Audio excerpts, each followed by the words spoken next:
बहुत समय पहले की बात है। एक छोटे से शहर में माया नाम की औरत रहती थी। माया के साथ उसकी देवरानी राधा भी रहती थी। राधा के पति अमर काम की तलाश में परदेश चले गए थे, पर वर्षों से उनसे कोई संपर्क नहीं हो पाया था। इसलिए राधा अपने इकलौते बेटे शिव के सहारे अपने जेठ और जेठानी के साथ उसी घर में रहती थी। लेकिन उस घर में राधा का स्थान एक नौकरानी जैसा ही था। माया उस पर और उसके बेटे पर बहुत अत्याचार करती थी। माया उनसे सुबह से रात तक काम करवाती थी, पर न उन्हें भरपेट खाना देती थी और न पहनने को ढंग के कपड़े। माया और उसके पति की मिठाइयों की बहुत बड़ी दुकान थी, जो पूरे शहर में मशहूर थी। माया जी, आपकी रसगुल्ले और समोसे तो लाजवाब हैं। हर बार यहीं से लेते हैं मिठाई। अरे बस, भगवान की कृपा है और मेरी मेहनत। माया को अपनी दुकान और पैसों पर बहुत घमंड था। वो समझती थी कि उसकी सफलता सिर्फ उसकी मेहनत का नतीजा है, पर असल में बात कुछ और ही थी। वाह, आज तो फिर से खूब मुनाफा हुआ। राधा को ज्यादा खाने की जरूरत कहाँ है, बस थोड़ा बहुत खिला दूंगी सो काफी है। माया को यह एहसास नहीं था कि दूसरों के साथ किया अन्याय एक दिन उसी के जीवन में लौटकर आएगा। उस रात घर में अचानक मेहमान आ गए। राधा ने पूरा दिन रसोई में खटकर मेहमानों के लिए तरह तरह के पकवान बनाए। खाना इतना स्वादिष्ट बना था कि सारा चट हो गया। सभी ने पेट भरकर खाया, पर राधा और शिव भूखे ही रह गए। माँ, बहुत भूख लगी है। थोड़ा सब्र कर बेटा, मैं तेरे लिए कुछ देखती हूँ। राधा ने सोचा, घर में थोड़ा दूध रखा है, अगर उसमें थोड़ा पानी मिला दूं तो शायद शिव का पेट भर जाए।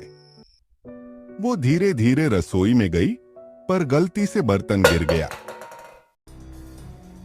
क्या कर रही है राधा? रात के अंधेरे में चोरी कर रही है?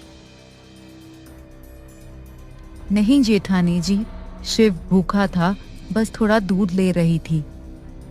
मेरे हिस्से का दूध तेरे बच्चे को पिलाएगी?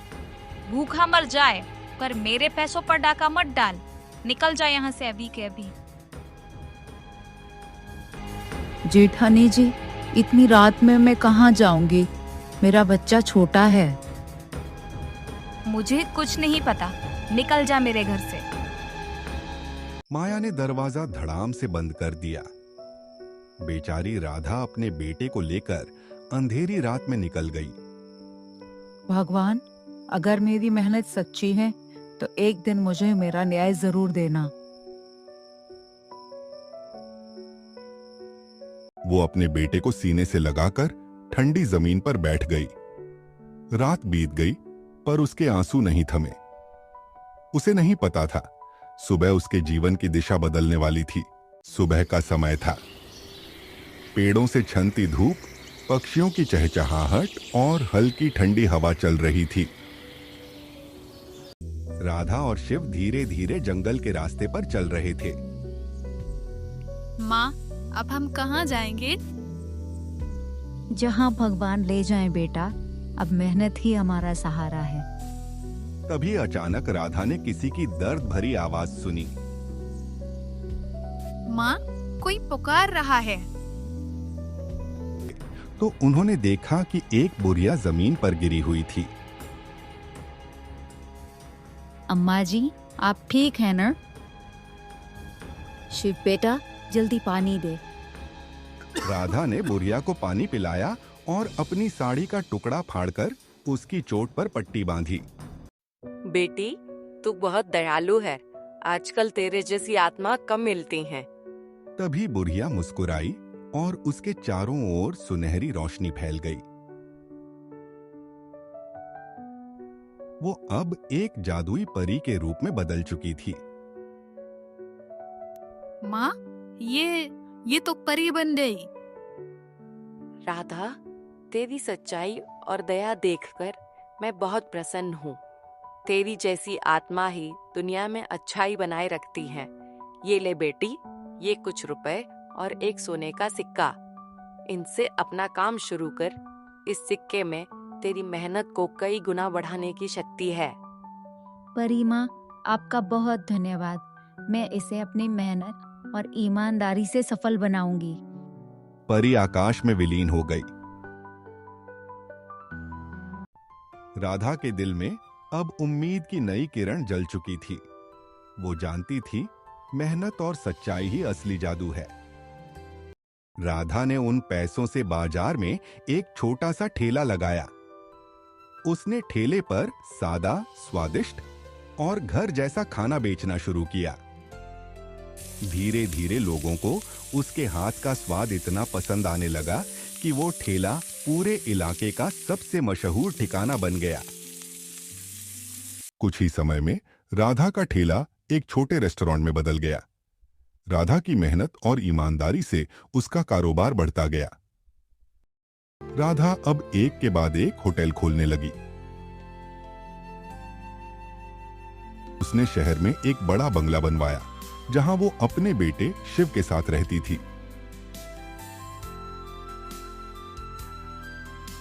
राधा अब शहर की सबसे सम्मानित और सफल महिला बन चुकी थी। लेकिन उसके दिल में अब भी एक उम्मीद थी कि उसका पति अमर एक दिन लौट आएगा। उधर माया की मिठाई की दुकान अब पहले जैसी नहीं रही। माया जी, अब आपके खाने में पहले जैसा स्वाद नहीं रहा। क्या राधा भाभी नहीं है अब दुकान पर? राधा, उसका इससे क्या लेना देना, सब मेरी मेहनत है। धीरे धीरे सच्चाई सबको समझ में आने लगी। असल में माया स्वीट्स की मिठास राधा के हाथों की थी। उसके बिना दुकान जैसे बेजान हो गई थी। कुछ ही महीनों में दुकान बंद हो गई। माया की हालत खराब हो गई, लेकिन उसका घमंड अब भी बाकी था।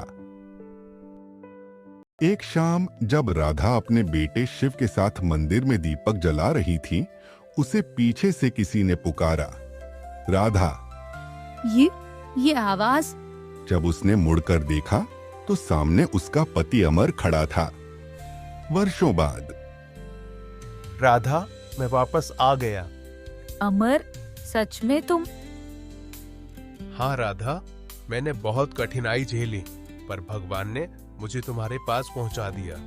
दोनों एक दूसरे से लिपटकर रो पड़े। शिव भागता हुआ आया और पिता से लिपट गया। पापा, आप सच में आ गए? हाँ बेटा, अब मैं हमेशा तुम्हारे साथ रहूंगा।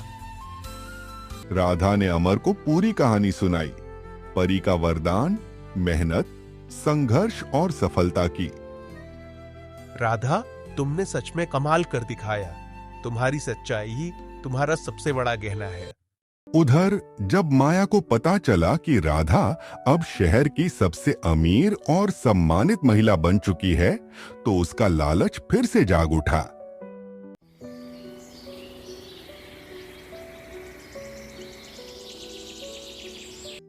राधा, मैंने तेरा बहुत बुरा किया, मुझे माफ कर दे, मुझे तेरे पास रह लेने दे।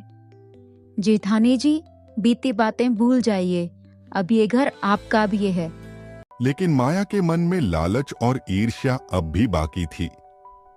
वो सोचने लगी, अगर मैं वो सोने का सिक्का पालूं तो फिर से अमीर बन जाऊं। रात का समय था, सब सो रहे थे। माया धीरे धीरे राधा के कमरे की ओर बढ़ी। बस एक बार वो सोने का सिक्का मिल जाए, फिर मेरी किस्मत पलट जाएगी। उसने तिजोरी खोली। जैसे ही सिक्के को छुआ, कमरा तेज सुनहरी रोशनी से भर गया। अरे, ये क्या हो रहा है? रोशनी के बीच परी प्रकट हुई, चेहरा तेज और आंखों में क्रोध।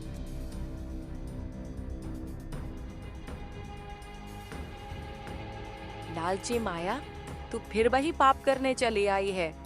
जिसने तुझे माफ किया उसी का वरदान चुराने चली आई। आवाज सुनकर राधा, अमर और शिव जाग गए और कमरे में आ गए। परी माँ, ये सब क्या हो रहा है? राधा, इस औरत को उसके पापों की सजा मिलनी ही चाहिए। परी ने हाथ उठाया। तेज रोशनी माया की ओर बढ़ने लगी। माया डरकर जमीन पर गिर गई। मुझे माफ कर दो परी माँ, लालच ने मुझे अंधा कर दिया। परी माँ रुक जाइए, हम इन्हें दंड नहीं देना चाहते। शायद अब इन्हें अपनी गलती का एहसास हो गया है। क्षमा ही सबसे बड़ा दंड है। परी का चेहरा शांत हो गया। राधा, तेरी दया ही तेरा असली वरदान है। असल में इस सिक्के में कोई जादू था ही नहीं। ये तो मैंने तुझे सिर्फ इसीलिए दिया था कि तुझे शुरुआत करने का एक हौसला मिले।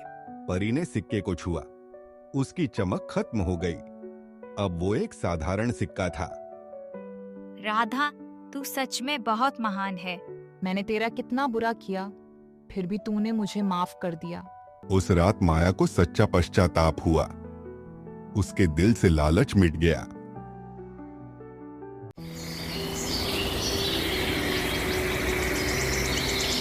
अगले दिन सुबह माया चुपचाप घर छोड़कर चली गई।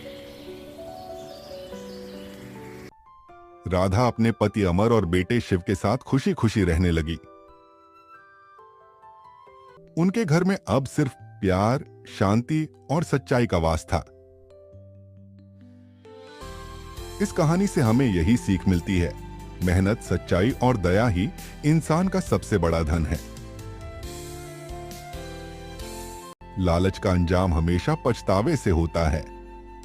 असली जादू सिक्कों में नहीं, इंसानियत में होता है। ऐसी ही और भी मजेदार कहानियां देखने के लिए वीडियो को लाइक और चैनल को सब्सक्राइब जरूर करें।